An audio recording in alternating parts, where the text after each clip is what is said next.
Bienvenue sur Ligne Rouge, le podcast pour ceux qui tombent mais ne renoncent pas. Dans ce podcast, nous partagerons sur le monde du travail, des anecdotes, des exemples précis, de l'actualité, des vérités qui dérangent. Et une voix, la mienne. Je m'appelle Grégory Caron. J'ai traversé les tempêtes, vécu l'échec et la chute, mais je m'en suis relevé. Maintenant, avec Ligne Rouge, je vous donne les clés pour tenir, agir et reprendre le contrôle.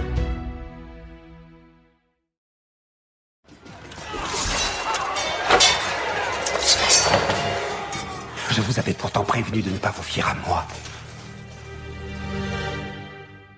Tu as forcément déjà été trahi. Par un collègue en qui tu avais confiance et qui t'a poignardé dans le dos. Par un manager qui t'avait promis monts et merveilles ou qui a pris tout le mérite de ton idée.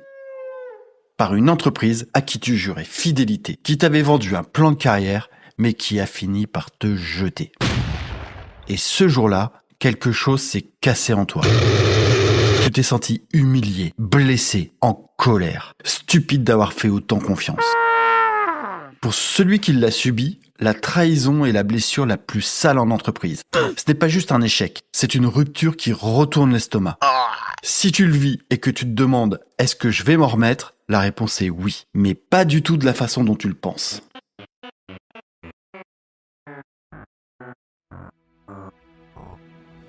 Aujourd'hui, dans le 12e épisode du podcast de Ligne Rouge, je ne vais pas te parler de résilience. Je ne vais pas te dire « ça va passer » ou « ce qui ne te tue pas te rend plus fort ». Je vais t'expliquer comment transformer cette trahison en levier stratégique. Comment utiliser ce coup de poignard pour reprendre le contrôle de ta carrière, négocier depuis une position de force, reconstruire sur des bases plus solides. Dans cet épisode, on va au-delà de l'injustice pour cartographier comment ces blessures peuvent devenir un véritable avantage en 5 parties. 1. L'anatomie de la trahison. Pourquoi ça fait si mal. 2. Les 5 types de trahison. Reconnaître celle que tu vis. 3. La transformation stratégique. Comment passer de la victime au stratège. 4. Les 3 actions à faire après une trahison. Et enfin 5. Les 3 erreurs à ne pas commettre après une trahison.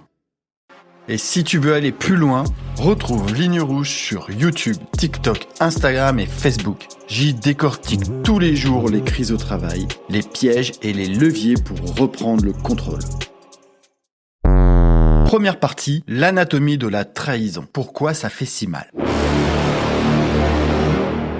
Tu te souviens exactement du moment où tu as compris. Ce mail que tu n'aurais pas dû voir. Cette réunion où tu n'étais pas invité. Cette confidence qui a été répétée. Cette promesse qui n'a jamais été tenue. Cette décision qui un jour est tombée.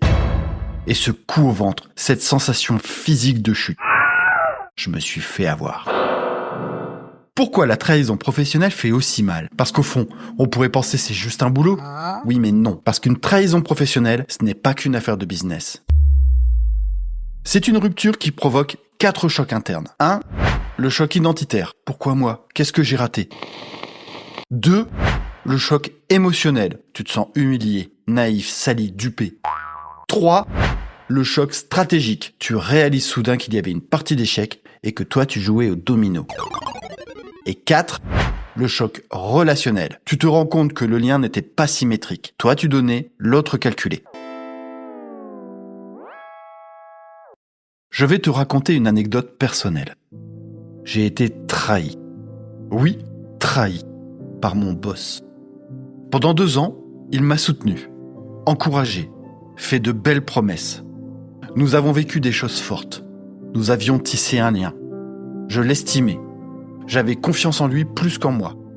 Et moi aussi, je l'ai aidé, soutenu, parfois aiguillé, y compris personnellement. Et puis est venu le jour où j'ai eu besoin de lui. Besoin de son aide. Lui avait la position, il avait le pouvoir. Mais il s'est détourné et il m'a lâché. Il m'a trahi. Lui avait obtenu ce qu'il voulait. Je ne lui servais donc plus à rien. Et je vais te le dire très franchement, ça a été l'un des moments les plus violents de mon parcours. J'en ai beaucoup souffert, mais j'ai fait un choix. J'ai décidé que cette trahison n'allait pas me détruire. Elle allait me reconstruire. Je l'ai raconté dans le premier épisode de ce podcast que je te conseille d'écouter si tu ne l'as pas encore fait. Seconde partie, les 5 types de trahison professionnelle. La trahison n'est pas qu'une question de morale. C'est aussi une question de rapport de force et de calcul d'opportunité. La personne a fait ce qui était le mieux pour elle au moment où elle en a eu l'occasion. Premier type de trahison, la trahison d'opportunité. Par un collègue ou un manager. Tu faisais le taf, peut-être te confiais-tu. Et puis il a pris la lumière. Il a pris ta place sur un projet. Il a peut-être témoigné contre toi. Profité de ce que tu lui as appris pour grimper à ta place. Ou il a simplement fini par t'ignorer. Tu ne pensais pas que vous étiez des concurrents. Mais dans l'entreprise, il n'y a pas d'amis. Et la confiance est limitée.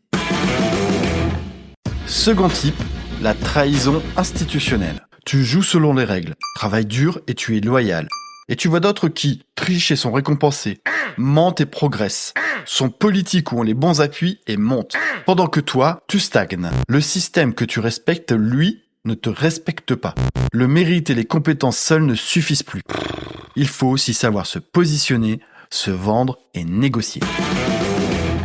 Troisième type, la trahison silencieuse.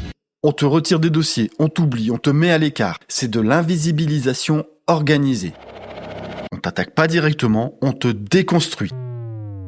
Ton comportement, de l'incompatibilité, ton attitude, une fragilité. Tu avais cru au discours sur la culture et les valeurs. Tu te rends compte que c'était du vent. L'entreprise n'est pas une famille, non. C'est une structure économique. Elle te gardera tant que tu lui es utile, pas une seconde de plus. Quatrième type, la trahison politique. Un projet plante, ce n'est pas de ta faute, mais le management a besoin d'un coupable pour sauver sa peau. On appelle ça un fusible. Et devine qui c'est, toi.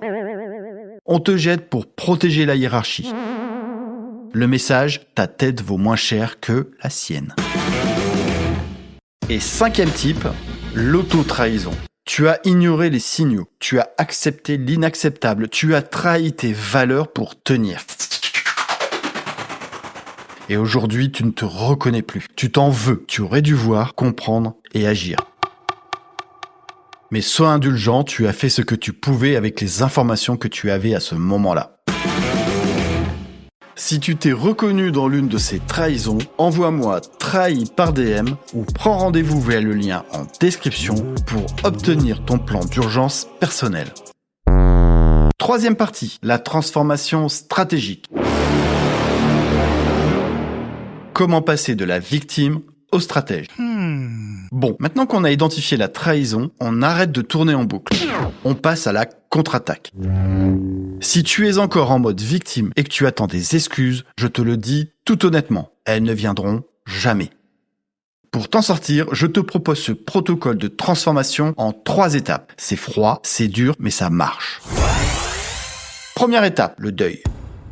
Tu as le droit d'aller mal, mais donne-toi le temps le plus court possible. Par exemple, 2 jours pour rager, pleurer, insulter les murs chez toi. Mais lundi matin, 9h au bureau, tu deviens un mur. Poker face. Si tu montres que tu es blessé, le traître saura qu'il t'a eu. Si tu souris comme si de rien n'était, il commencera à flipper. Excusez-moi, avez-vous jamais dansé avec le diable au clair de lune ? Seconde étape, le changement de posture. Jusqu'ici, tu avais un contrat moral avec ton collègue, ton manager ou l'entreprise. Tu te donnais à fond. Et en retour, l'entreprise te protégeait. Ton collègue t'aidait. Ton manager te faisait monter. Mais ils ont déchiré ce contrat. Parfait, tu es libre. À partir d'aujourd'hui, tu passes en mode professionnel lucide. Tu fais le job, mais plus pour la cause. Tu finances ta sortie qui arrivera tôt ou tard. Ta loyauté est résiliée. Ton énergie, tu la gardes pour toi. Troisième étape, l'inversion du rapport de force. J'ai vécu ça. Quand mon boss m'a trahi, j'avais 2 choix. Le premier, l'orgueil. Ruer dans les brancards, hurler à l'injustice. Mais j'ai vite compris que dans ce genre de scénario, je n'aurais pas de soutien. Le second, me préparer. J'ai choisi de me préparer. J'ai passé des semaines à faire semblant, à rester calme, à patienter. Et pour ceux qui me connaissent, ça ne me ressemble pas. C'était dur ? Ah oui, horrible. C'était rentable ? Incroyablement. Pendant des semaines, j'ai monté mon dossier et j'ai préparé ma négo. Et quand je suis parti, c'était à mes conditions, avec mon chèque et mon timing. Je n'ai pas subi la sortie. 4e partie, les 3 actions concrètes à faire après une trahison. Tu veux agir? Oublie les listes des pour et des contre. Je te recommande 3 actions.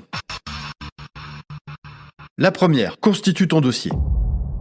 Arrête de parler, commence à capturer. Si la trahison doit finir au RH ou pire, au prud'homme, ce n'est pas le plus gentil qui gagne, c'est celui qui a les preuves. Tu vas devenir un archiviste paranoïaque. Ce mail où on te retire le projet, imprimé. Cette réunion où on t'a humilié, compte rendu envoyé à toi-même. Les chiffres excellents de l'année dernière, sauvegardés. Tu ne construis pas un journal intime, tu construis une arme de dissuasion massive. Et le jour où tu poseras ce dossier sur la table pour négocier ton départ, le rapport de force va changer d'ambiance instantanément. Seconde action, tu coupes ce que j'appelle les bonus invisibles. Ils t'ont trahi, à partir de maintenant, tu fais ton boulot, mais uniquement ton boulot. La réunion de 18h30 ? Désolé, je ne suis pas dispo. Le dossier du collègue en retard ? Dommage, c'est pas mon périmètre. L'urgence de celui qui t'a trahi, tu la traiteras quand tu auras terminé tes priorités et tu la renvoies au calendrier. Ce n'est pas de la grève, c'est juste la fin des cadeaux. Toute l'énergie que tu ne leur donnes plus, tu la réinvestis dans ton CV, ton réseau et ta santé mentale. Et 3e action, tu ouvres la cage. La trahison te fait sentir petit et coincé, mais c'est faux. Cette semaine, tu prends 2 cafés avec des gens de l'extérieur. Chasseurs de tête, anciens collègues, concurrents. Pas pour mendier un job, juste pour te rappeler que ta valeur existe dehors. Quand tu réalises que tu es désirable ailleurs, la trahison de ton boss devient un détail. Elle devient même une opportunité. 5e partie, les 3 erreurs à ne surtout jamais commettre après avoir été trahi. Bon, maintenant parlons des erreurs. Parce qu'après une trahison, il y a 3 réflexes naturels. Et ces 3 réflexes sont dangereux et ils pourraient te détruire. Le premier piège, la vengeance. Tu veux sans doute lui pourrir la vie, l'humilier en public, le dénoncer. Je comprends. Mais ne le fais pas. C'est une mauvaise idée. La vengeance te coûtera plus cher qu'à lui. Elle te fera passer pour quelqu'un d'instable. Elle t'épuisera. Elle te fera perdre le contrôle. Alors oui, tu vas fantasmer pendant quelques jours, mais après tu passeras à autre chose. Ta vraie vengeance avance sans lui. Second piège, tout raconter. Tu as envie d'en parler à tout le monde. Ne le fais pas. Personne ne va prendre position pour toi. Personne. Au mieux, certains compatiront 5 minutes, mais ils passeront vite à autre chose. Et tu vas vite remarquer qu'en réalité, certains pensent même que c'est bien fait pour toi. Et toi, tu passeras pour quelqu'un de fragile. Alors si tu parles, si tu as ce besoin, tu parles à une seule personne, en dehors de l'entreprise, à qui tu as confiance. Au travail, bouche cousue et professionnalisme maximum. 3e piège, refaire confiance trop vite. Après une trahison, tu te sens seul. Tu veux alors retrouver un allié. Vite, ne le fais pas. En tout cas, pas tout de suite. Parce que tu vas donner trop vite. Faire confiance trop vite et reproduire le même schéma. Alors maintenant, tu prends ton temps, tu observes, tu testes. La confiance, ça se mérite et lentement. En guise de conclusion, écoute, une trahison ça fait mal, vraiment mal. Mais c'est aussi le moment où tu apprends le plus sur le système, sur les gens, mais sur toi. Cette trahison, elle te montre les règles du jeu, celles que ne t'a jamais dites. Et maintenant que tu les connais, tu ne joueras plus jamais pareil. Tu ne seras plus jamais la même personne et c'est pas forcément une mauvaise chose. Parce que cette nouvelle version de toi, elle ne se fera plus avoir comme avant. Elle posera des limites, elle négociera tout et elle protégera ses intérêts. Elle sera plus forte, plus lucide, plus stratégique. Si tu viens d'être trahi et que tu veux transformer cette rage en porte de sortie blindée, envoie-moi trahi par message. Je t'offre 10 minutes, on regarde ton dossier, on vérifie si tu as des munitions et on prépare ta sortie par la grande porte. Parce que ce qui te semble être la fin est peut-être simplement ton nouveau départ. C'est la fin de cet épisode, merci d'avoir écouté Ligne Rouge, le podcast pour ceux qui tombent mais ne renoncent pas.